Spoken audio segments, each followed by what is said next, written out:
Hi Premier 6 and welcome back to another episode of Cooking with Leo and Marco. Today we're going to make some focaccia. So your ingredient list today is you're going to need 350 ml of self-raising flour. You're going to need some, do you remember that, Leo? Salt or sugar? Something. It's Sugar! salt. Sea salt. Marco, do you know what that is? Yes. What's that? Sea salt. Nope, that's olive oil. You need some olive oil. And you need some warm Water. Yep.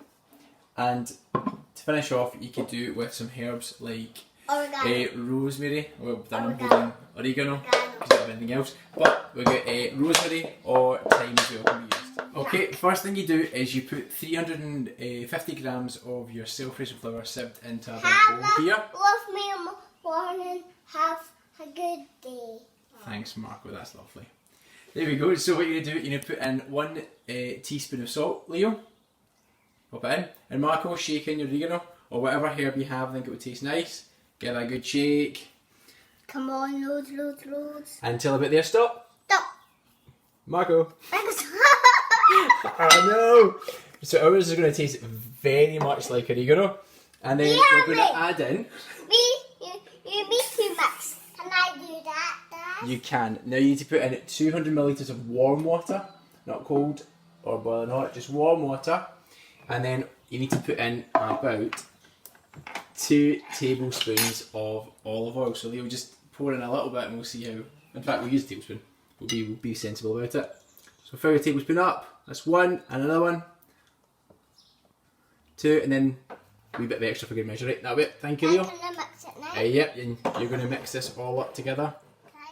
Okay guys, once everything's in your bowl, get a big spoon, mix it all together and then pop it onto a work surface with a little bit of flour on the bottom. You should get a big ball like this and you just want to knead it about, working it like this as much as you can until you have a big ball of dough that is not sticking to your fingers but not so dry, just want a wee tiny feeling of stickiness to it.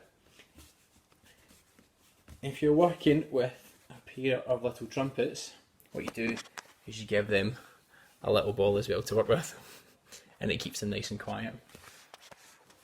Okay, and when it's ready you want to have it in a nice ball like that, a little bit sticky but not sticking to your hand, like that. Okay, once you've worked it and it's a nice, not too sticky, not too dry, if you do need to add more water or flour to fix that you can do when it's there. So what you do is you try... Perfect, Leo.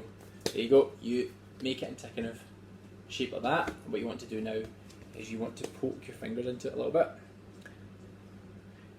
Make a nice wee kind of, not holes, but indents into it. I think it's the word. Okay. Then place it on what should be baking, like a baking sheet with baking paper.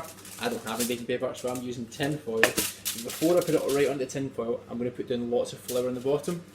And that means that when I'm taking it out of the oven later, hopefully it won't stick too much. Dad, and we'll see how well that works. Mine's big. Well done, Mark. You make yours big, okay? Make mine a wee bit different. Go. Okay, and then on top of that, what you want to do is drizzle a wee bit more olive oil.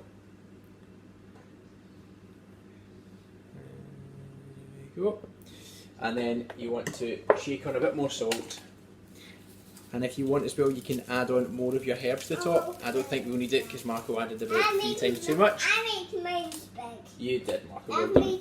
And then what you want to do is pop that in the oven for half an hour at about 190 degrees, and hopefully it turns out well. I've never done it before, so it might not work out that well. Let's see how it goes. You're about to clean up because Marco's in a state. Thanks for that, Marco.